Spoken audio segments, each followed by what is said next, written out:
क्रिया को प्रारंभ करती है, चलाती है और निर्देशित करती है। किसने कहा? किसने कहा? किसने कहा? ठीक। अधिगम पूर्व अनुभव, प्रशिक्षण एवं अभ्यास का परिणाम है। किस मनोवैज्ञानिक ने कहा? गेट्स। रॉस नहीं, गेट्स। क्योंकि अधिगम तीन तरीके से हो सकता है ब्रह्मांड में, या तो अनुभव से, प्रशिक्षण से, या तो फिर बहुत ज्यादा अभ्यास करके भी आप सीख सकते हैं। गेट्स की परिभाषा याद रखिएगा, बहुत इंपॉर्टेंट। ठीक, मैंने परिभाषा सब लिखाई है क्रमबद्ध करके, एक बार खोल के उनको जरूर है, मैं बार बार बोलूंगा तो समय और बर्बादी होगा। अब आगे बढ़ो, वेरी इंपॉर्टेंट। देखिए जो लास्ट टाइम में सुन रहे हो ना, इससे आप एक बार फिर इस विषय से जुड़ जाओ, समझ गए? और कोई बहुत बड़ा फर्क नहीं पड़ने वाला, ये सब चीजें आपकी पढ़ी हुई है, बस एक खाली रिकॉल हो रहा है। चाहे घर में अकेले बैठ के कर लो, और चाहे सुबह पढ़ी होता है, सुनना, बोलना, पढ़ना, लिखना, सुन के चीजें ज्यादा याद होती है। मैं फिर बता रहा हूँ आपको, कभी कुछ चीजें आप देखना, इसी क्लास में जो डेली आया है ना बच्चा, देख लेना पेपर में वो उत्तर देख के मार दो, उसको लगेगा कि ये मैंने कहीं, क्योंकि जब पेपर जब तुम पढ़ते हो ना, तो तुमको तुम्हारा अंतरात्मा कहती शायद कहीं टीवी में सुना हो, रेडियो में सुना, कहीं तो सुना हो, और बहुत क्वेश्चन आपके सुनने के आधार पर लग जाए, लेकिन करते रहते तो दिमाग दौड़ाते हो नहीं, कहीं से लग जाए, कैसे लग जाए, तो इसलिए सुनने का बहुत बड़ा प्रभाव है। ठीक, तो सुन रहे हैं, बहुत लाभ हो जाएगा। आगे बढ़िएगा, इसी आधार पर अभिप्रेरणा सुन लीजिए। अभिप्रेरणा के कितने चरण होते हैं? 3 चरण। अभिप्रेरणा के कितने स्रोत होते हैं? 3। पहले तो जान लो अभिप्रेरणा कैसी होती है, जन्मजात और अर्जित होती है। अभिप्रेरणा जन्मजात, भूख प्यास नींद कैसी है? जन्मजात पिछली बार आया था, पूछा भूख कैसी प्रेरणा आया था टीटी में, ठीक है, तो ये तो लगाई लो, इंडिया का क्वेश्चन है। अर्जित में जाएगा तो अर्जित में 2 प्रकार से हो जाती है, सकारात्मक और नकारात्मक। भाई डंडा क्या है? प्रेरणा ही तो है। कोई पढ़े लगे जो कबो कापियों नहीं देखा।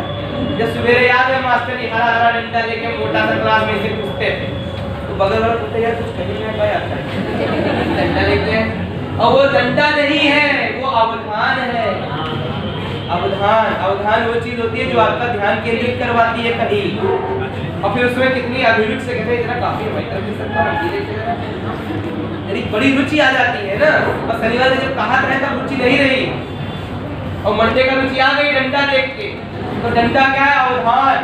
डंडा रखा ऐसे, तो बड़े बड़े अवधान में रहते हैं, ध्यान केंद्र रहते हैं, बिल्कुल पढ़ते रहते हैं, फिर उसमें नहीं इतने रुचि, समझ रहे?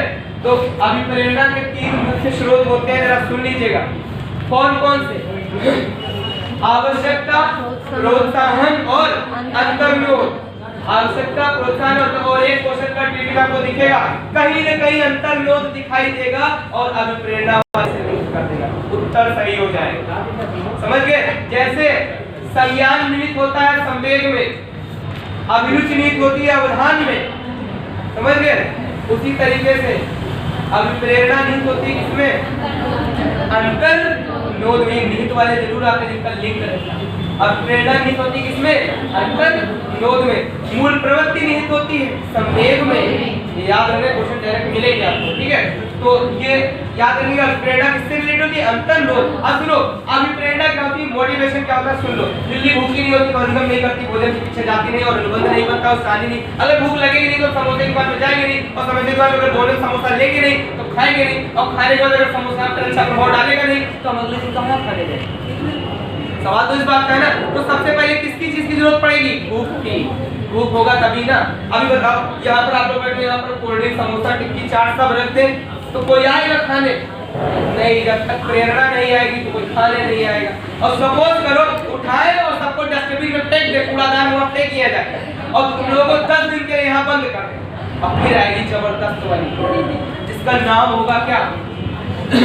पुनर्बलन। अब ये वो प्रेरणा नहीं रह गई, ये उद्दीपक नहीं रह गए, ये चालक नहीं रह गया, ये कारक नहीं रह गया, ये उद्दीपक नहीं रह गया, ये क्या बन गया? सबसे अपडेटेड वर्जन पुनर्बलन। 10 दिन बाद जो इच्छा अंदर से आएगी, अभी भी इच्छा आएगी ना खा ले, तो आप कंट्रोल कर लो। चालक को कंट्रोल कर सकते हो, दीपक को कंट्रोल कर सकते हो, कारक को कंट्रोल कर सकते हो, ये सब कर सकते हो, लेकिन पुनर्बलन को कोई कंट्रोल नहीं कर सकता। और वही 10 दिन के बाद जब वहाँ पड़ा रहेगा और पानी नहीं मिलेगा, खाना नहीं मिलेगा, और नीचे सब जॉम्बी बन जाए, समझ लो। जॉम्बी वाली पिक्चर देखो जिसमें वायरस आ जाता है, खा लेते हैं, फिर वो आदमी काटने लगता है, समझ? सब ऐसे लोग टहल रहे हो, खाना ना हो, दरवाजा बंद हो तो क्या करो? उस समय उसमें क्या करोगे, फिर वही खाना उठा उठा के सब लोग खाने, क्योंकि पुनर्बलक ऐसी चीज होती है जो आपसे कुछ भी करवा सकती है। इसीलिए कह रहा हूँ पुनर्बलक मत बनना, ना बनने देना किसी, क्योंकि पुनर्बलक ऐसी चीज होती है जो मजबूर, जैसे एक ड्रिंक करने वाले के लिए सूर्य अस्त के बाद अल्कोहल क्या बन जाता है, पुनर्बलक। नहीं मिला तो उसके लिए वो जान तक ले सकता है, जान दे सकता है, जान। ऐसी चीज जो आपको मजबूर कर दे, कोई ऑप्शन ना छोड़े अपने जीवन में, आपको करना है, सिर्फ करना है, तो समझ लो क्या है, पुनर्बलक। तो यही बात बताया थे थर्ड टाइप कि जो उद्दीपक है हमारा क्या बन जाता, पुनर्बलक। इसलिए इसका एक नाम और भी है, पुनर्बलक और अनुक्रिया का सिद्धांत। किसने दिया, पावलोव ने क्या बताया, पावलोव ने क्या बताया, पावलोव ने कहा कि उद्दीपक के साथ क्या बनता है, अनुबंधन। तो पावलोव ने सबसे ज्यादा बल किस चीज पर दिया, उद्दीपक और उद्दीपक के साथ अनुबंध पर। ठीक। अच्छा, अनुकूलित अनुक्रिया का सिद्धांत पावलोव ने, ठीक है, एडजस्टमेंट होता है स्थिति के आधार। ठीक, जैसे कि आपके यहाँ जानवर आता है, भोजन दे दो तो ठीक हो जाएगा, आगे खिलाओ हर रोज, एक स्थिति बना लेगा। चलिए, उसके बाद अंतिम बात ये कि सूझ के सिद्धांत में, अभी प्रेरणा बता रहा हूँ, सूझ के सिद्धांत में सबसे ज्यादा बल किस पर दिया गया, बताइए। सूझ के सिद्धांत में सबसे ज्यादा बल किस पर दिया गया, बताइए। सूझ के सिद्धांत में सबसे ज्यादा बल दिया गया था किस पर, बताइए। याद रखिएगा, सूझ का सिद्धांत जो बल देता है वो देता है समस्या समाधान। ठीक, सूझ के सिद्धांत में कोहलर ने जो ये बात बताई, कहा कि जब व्यक्ति के सामने कोई परिस्थिति आती है तो व्यक्ति उस परिस्थिति को समाधान देता है, और जो स्थिति में जो वो ज्ञान अर्जित करता है, अधिगम करता है, वो स्थायी अधिगम होता है। इसीलिए करके सीखने पर बल दिया जाता है कि बच्चों को उसी मनमानी की तरह सीखने का अवसर दिया जाए, ताकि वो डंडा डंडी चलाएं और खुद से सीखे, और लर्निंग को कैसा करें, स्थायी करें। समझ गए। थर्ड टाइप का लर्निंग स्थायी नहीं था, समझ रहे हैं। भोजन जरूर हो जाएगा, जिस दिन अच्छा समोसा ना मिलता उसी दिन संबंध टूट जाता। लेकिन कोहलर का जो संबंध था वो क्या था, वो स्थायी था। तो इसी पर आधारित एक सिद्धांत आया, समग्रवाद का सिद्धांत। कौन सा सिद्धांत, समग्रवाद का सिद्धांत।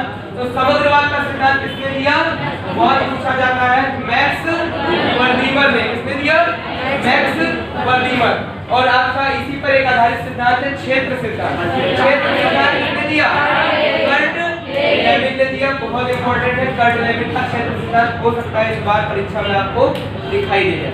उसके बाद आपका आता है वेरी इंपॉर्टेंट, पूछता है कि समग्रवाद का सिद्धांत किस पर आधारित है, प्रत्यक्षवाद पर आधारित है। प्रत्यक्षीकरण की बात होगी, वास्तविकता की बात होगी, तो कौन सा सिद्धांत। चलिए, अभी प्रेरणा के कितने स्रोत, आवश्यकता, प्रोत्साहन और अंतर्रोध। सबसे पहले आवश्यकता होती है, सबसे पहले आवश्यकता। आप लोग यहाँ पर पढ़ाई करने इसलिए आए हैं कि आज आपको आवश्यकता है इस क्लास की। कुछ लोग आवश्यकता से आए, कुछ लोग अपनी अलग आवश्यकताओं से आए, कुछ लोग ज्यादा आवश्यकता है। फिर है प्रोत्साहन वाले, कुछ लोग प्रोत्साहन से आए, कुछ लोग किसी के कहने से आए, है ना, कुछ लोग कहोगे ऐसे, कुछ लोग नकारात्मक थोड़ा जो है, कुछ तो पढ़े नहीं चले जाओ, पढ़ लो थोड़ा बैठ के, तो सुनी लो का पता कुछ आ जाए पेपर में। कुछ लोग आते हैं अंतर्रोध से। अंतर्रोध बड़ी दिक्कत अवस्था होता है। अंतर्रोध की कोई परिभाषा नहीं, बस एक परिभाषा है, अंतर्रोध वो है जो एक तनाव उत्पन्न करता है। क्या उत्पन्न करता है, तनाव। जैसे एक व्यक्ति होता है, अगर उसको कोई चीज ना मिले तो वो टेंशन में आता है, और जब व्यक्ति टेंशन में आके किसी चीज को पाने का प्रयास करे तो समझ लेना वो क्या है, अंतर। जैसे मान लीजिए आपसे समोसा खाइयो, चाहे दो चाहे ना दो, हमको कोई आवश्यकता है और ना हमको कोई बगल वाला एक खा ले ना, नहीं माने नहीं खाएंगे। लेकिन अगर मान लो समोसा का जिक्र हो जाए और तुम्हारे मन में टेंशन शुरू हो जाए कि हमें समोसा चाहिए, चाहिए तो चाहिए, तो उस कंडीशन में बन जाता है क्या, समोसा आपके अंतर्रोध, उद्दीपक बन जाता है, पुनर्बलक बन जाता है। तो इसको याद रखिएगा आप लोग, ये इंपॉर्टेंट है। ठीक है, अब इसके बाद जो है ये देखो हो गया। दो बार आपको दो तीन चीजें और पूछ लो, उसके बाद आपको हाईलाइटर जल्दी से करवा देता हूँ। बिल्कुल वही करवाऊंगा, बाकी बुकलेट पूरी पढ़ के जाए तो बहुत चीजें नहीं लिखी इसमें। ठीक, इंपॉर्टेंट चीजें लिखी है, तो आपको सिलेक्टेड चीजों पर टिक करवाना है। सुनाना इसलिए जरूरी था क्योंकि कुछ लोगों को सुन के याद हो जाता, जिन्हें न याद हो और इनके लिए उपयोगी थी ये क्लास। एक पॉइंट बताइए, ये बताइए कि वो कौन सा वैज्ञानिक है जिसने ये कहा कि कोई व्यक्ति जो है वो समाज में अंतःक्रिया से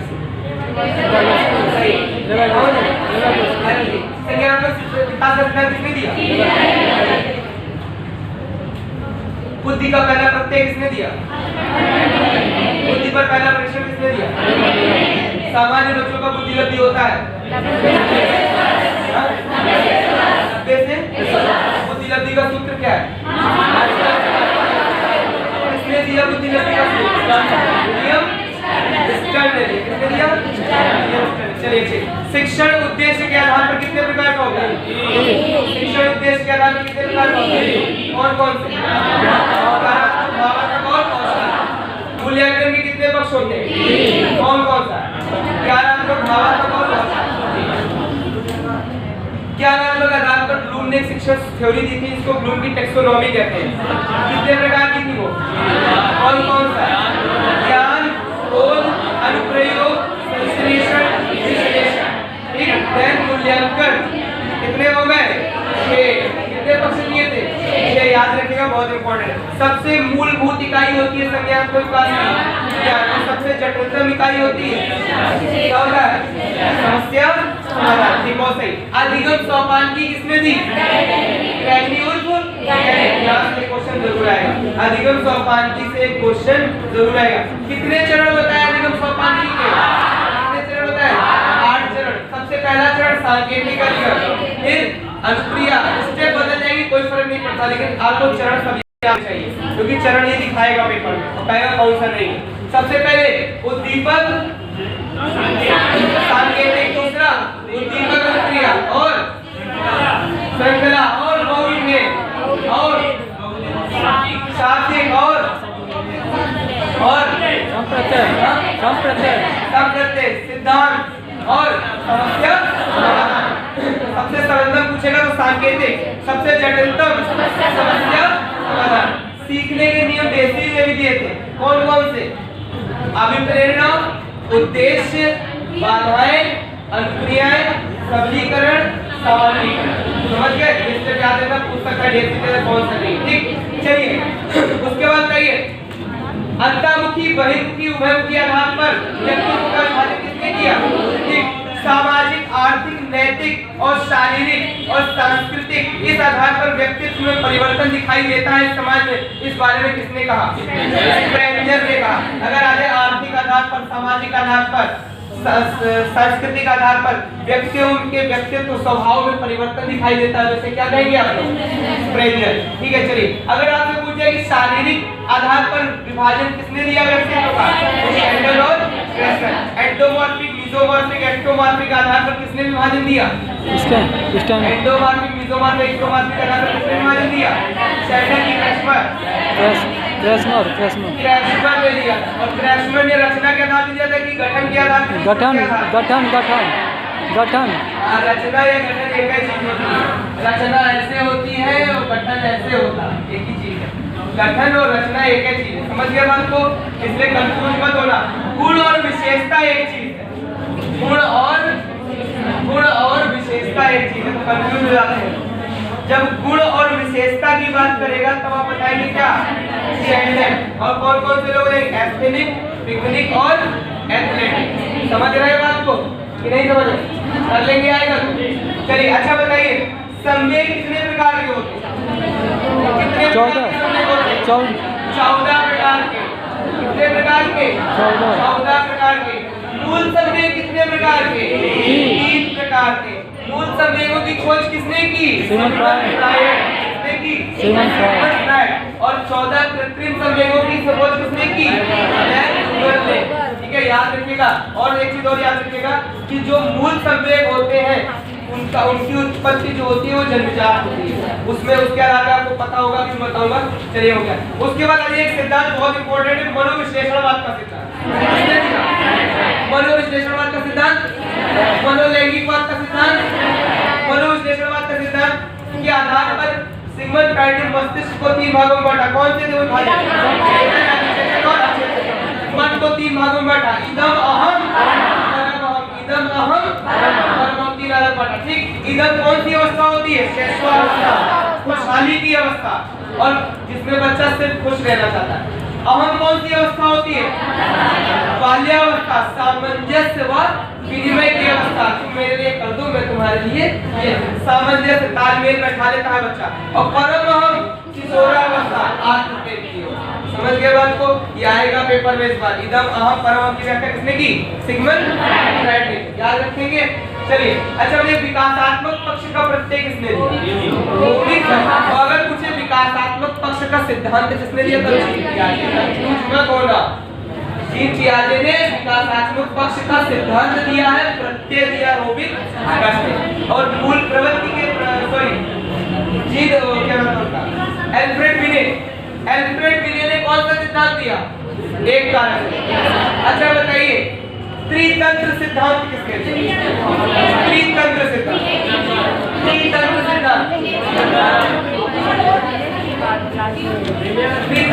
विलियम स्टेनबर्ग। अच्छा, त्रिआयामी या त्रिविमीय सिद्धांत किसने दिया? ट्राइआर्किक मॉडल या त्रितंत्री सिद्धांत किसने दिया? बताइए। हस्टन। त्रितंत्र सिद्धांत किसने दिया? हस्टन ने दिया। समूह कारक सिद्धांत किसने दिया? अच्छा ये बताइए, वेरी इंपॉर्टेंट जो पूछे जा रहा हूँ, ये बताओ, एक कितने लोग बताओ। अच्छा बताओ कि सामान्य और विशिष्ट कारक सिद्धांत द्विकारक सिद्धांत द्विकारक सिद्धांत में स्पीयरमैन ने बताया कि द्विकारक सिद्धांत दो भागों में बटा है, सामान्य कारक और विशिष्ट कारक। ये प्रश्न पत्र में पूछेगा जरूर आपसे, याद रखिएगा इसको। द्विकारक सिद्धांत जरूर आएगा पेपर में, ठीक है। चलिए उसके बाद बताइए कि भय नाम का संवेग का जन्म किस प्रकार की मूल प्रवृत्ति से? भय नाम का संवेग किस प्रकार की मूल प्रवृत्ति से जन्म लेता है? पलायन, क्रोध, युत्सा। एक बार 14 के 14 देख लेना, क्या पता टीटी में कौन संवेग है तो कौन सी मूल प्रवृत्ति से ज्ञान करता होता है। समझ रहे हैं बात को? क्योंकि पेपर बनाने में कोई भरोसा नहीं, पाओ कह रहे बहुत पूछ लिया, 14 संवेग का भी पूछ दिया। ठीक, चलिए अच्छा आप बताइए, वेरी इंपॉर्टेंट बताइए कि खेल विधि के जनक कौन? पहली खेल पर शिक्षण विधि किसने दी? प्रोब्लेम ने दी। ठीक, अच्छा एक प्रश्नावली विधि के जनक कौन? पहली प्रश्नावली विधि पर शिक्षण विधि किसने दी? प्रयोजनवाद के जनक कौन थे? पहली प्रयोजनवाद पर शिक्षण विधि किसने दी? खोज विधि या अन्वेषण विधि के जनक कौन थे? विधि भी कहते हैं। कौन थे? अच्छा, विनेटिका प्रणाली किसने दी? प्रणाली प्रणाली। अच्छा, विनेटिका प्रणाली किससे संबंधित थी? विनेटिका प्रणाली किससे संबंधित थी? बताइए। नहीं पता? अच्छा बताइए, कौन सी विनेटिका प्रणाली किससे संबंधित? नहीं पता? अच्छा बताइए, भाटिया बैटरी पता है? विनेटिका